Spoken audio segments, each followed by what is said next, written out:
So I'm going to start with a large peeled navel orange, and I'm going to add a large banana. That's a fresh banana.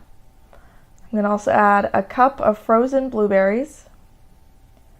And I'm going to add some spinach cubes. These are just fresh spinach that I blended up with just a little bit of water and then frozen these little cubes. I'd say each cube is about a small handful of spinach.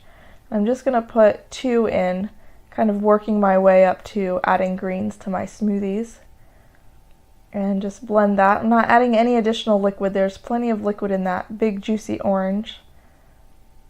And this smoothie was really delicious. It was really sweet and fruity. I didn't taste the spinach at all, and I really enjoyed it.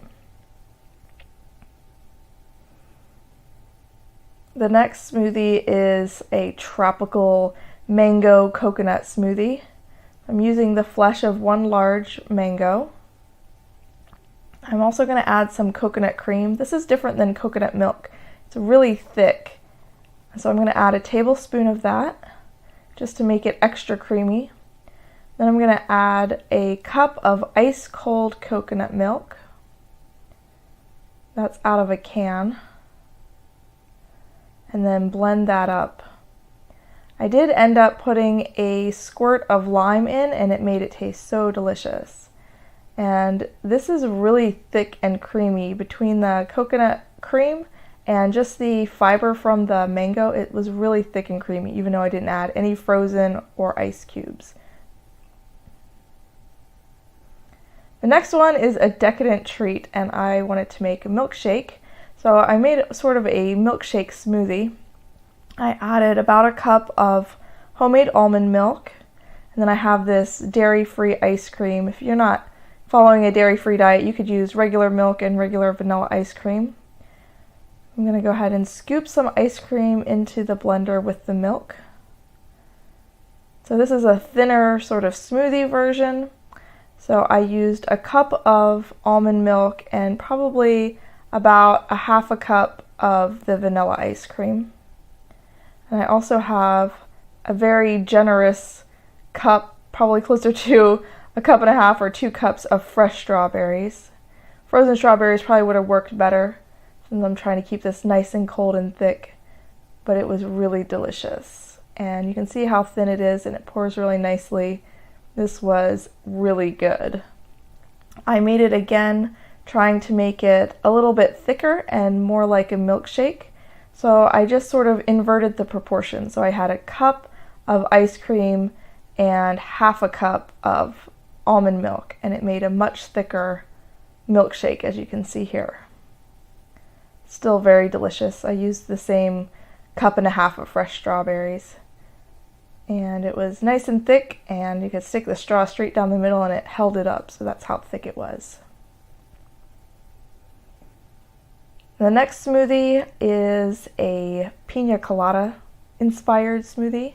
So I have a cup of almond milk, and I'm going to use that coconut cream. That was what I used the couple days earlier that you saw out of the can. I just transferred it to a plastic container.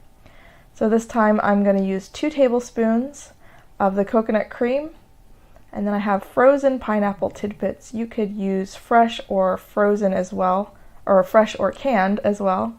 So I'm going to use a cup of pineapple. I'm also going to add some frozen bananas, and I just sliced up all my bananas in this big container. So I'm just going to break them up a little bit, and I'm going to put probably about 1 large banana's worth of frozen banana slices in here.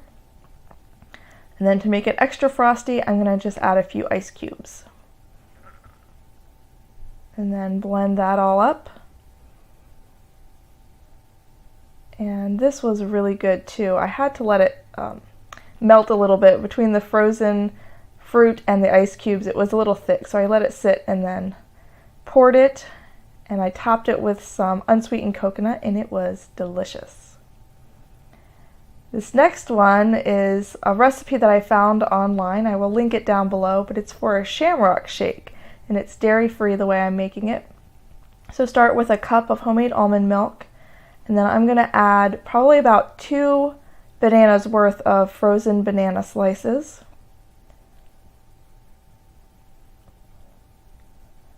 And then I'm also going to add half of an avocado. I love avocados in smoothies. I never thought of it before, but it makes it really thick and creamy, and avocados are so good for you. I'm going to add some of those spinach cubes, so about 2 large handfuls worth of spinach. Then I'm going to add some vanilla extract. So it calls for a 1/4 teaspoon of vanilla extract. And I'm also going to add peppermint extract. Peppermint extract.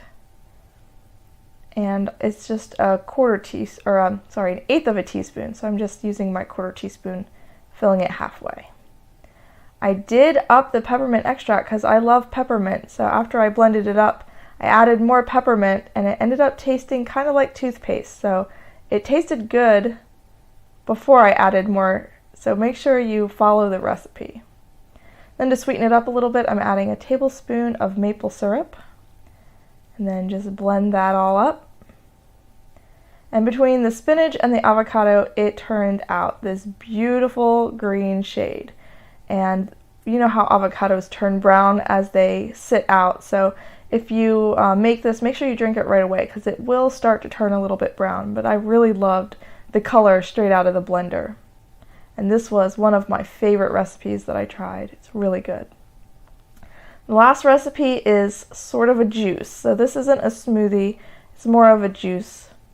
And I have about 5 or 6 small carrots there, and I'm just cutting them up just to make it a little bit easier on my blender.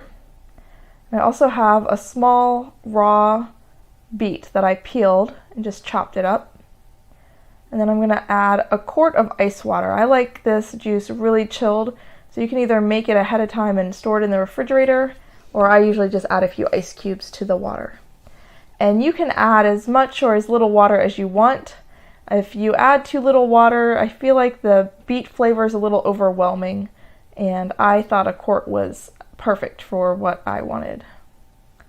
You could also add some apple to sweeten it up a little bit, but I wanted to keep it just vegetable. I'm going to strain it through a clean kitchen towel, and this will stain, so make sure you use one you don't care about so much. I found that if you wet the towel before you start to strain and then rinse it immediately afterwards, it doesn't stain as badly, but you don't want to use your nicest towel for this, of course.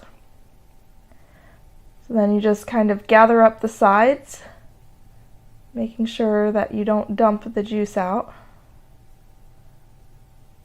Then you just kind of squeeze the juice through the kitchen towel or the tea towel.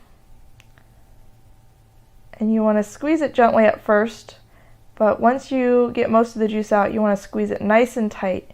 You can see how dry and colorless the pulp is.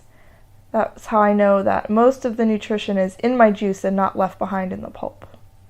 Then just transfer it into a mason jar. Make sure you pour it all over your counter. But lucky for me, I have a towel that's already beet stained right there that I just can grab and clean.